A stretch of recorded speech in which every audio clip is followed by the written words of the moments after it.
We've had a lot of requests over the last 2 or 3 months for, well, paper, currency. It's one of the hottest segments in the marketplace, coins and currency combined.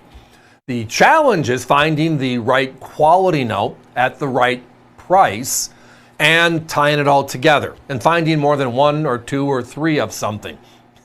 It's a fun category. It really is. I love it. Well, tonight we have one of the very first ever notes made by the federal government right after the Civil War.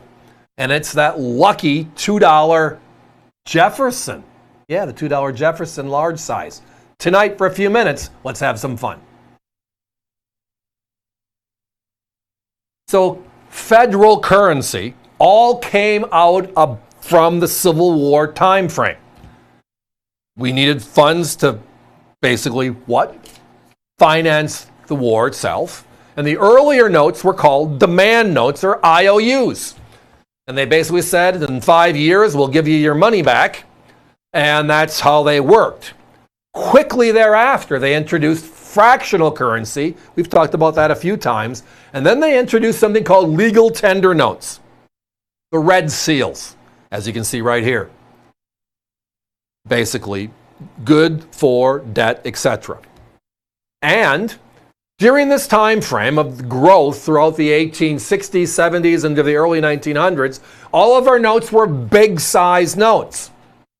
4 to a sheet, like you see right here. This is one of them. One note, obverse and reverse. We shrunk our notes in 1928 to the size we have today because technology and printing presses all could change, be more efficient, blah, blah, blah, right? So the challenge is this. In 1928, when the U.S. government introduced small-size notes, what did they do? Like they always do. Turn in your stuff. We want to get rid of the old stuff. Here's the new stuff. It's the modern stuff. Let's all become modern, right? I mean, many of you might remember late 1963 through the early part of 1964. The federal government says silver certificates you have a 1-year period to redeem them for silver, and then they're not going to be worth anything. The intent was what? To get all that paper off topic, destroy it, and now move on. So we take these old, beautiful notes that have so much character to them, compared to our kind of stale notes we see today. And we're talking this note lasted, give or take, 40 years out in circulation, this design, known as the $2 Jefferson. Look at the detail in the reverse. From the circles on top to the shields on the bottom to the small print, right, on the right-hand side and the other open. It was just how they put it all together.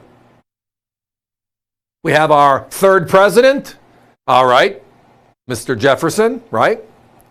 He served as president when? 1801 to 1805, right? Very instrumental. You might have heard of the phrase United States notes in the past. It's the same thing as a legal tender note. 2 words mean the same thing. The key is the red seal that helps differentiate, and obviously the design. The serial numbers in red. The seal itself is in red. This particular note has the unique solo left, which is what a lot of our earlier currencies are, compared to right now where, like George Washington, on the one, Jefferson's still on our $2 bill, by the way. He's right in the middle of the note, though, right? For our Federal Reserves. Then in the middle of the note, we usually have a theme to present. And we've had a lot of different themes over the early years of currency. This one, well, it's the Capitol building.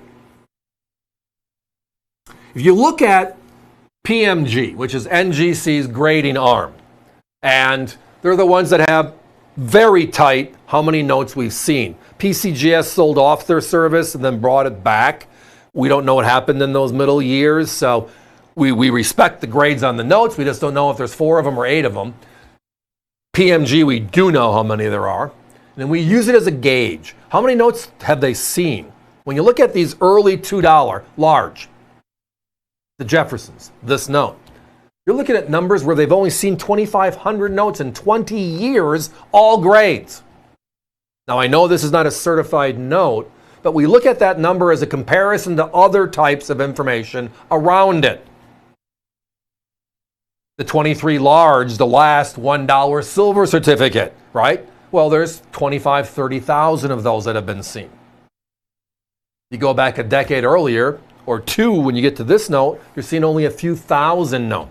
But again, as I referenced earlier, part of the process always has been out with the old, in with the new.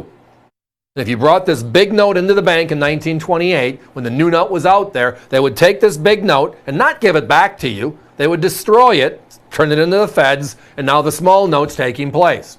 It's currently being used. We still use that size today. Hey guys, give me a 1 minute clock. Finding these notes, whole different challenge. I did find one of them at $249.95. It had a bunch of rips in it. It was a tear. The folds were horrible. And that's what they call a circulated note. We call ours circulated plus. We spent a lot of time and effort to make sure there's no rips, no tears, no handwriting on the notes, no pinholes on the notes. Right? Beautiful circulated specimens.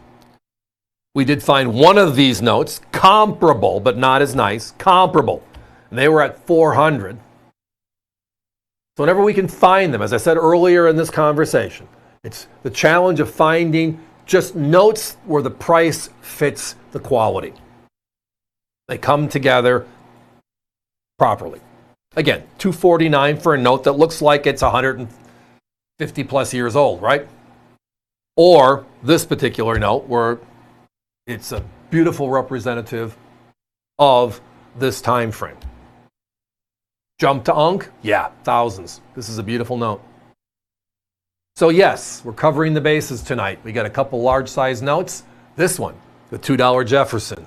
Don't miss it.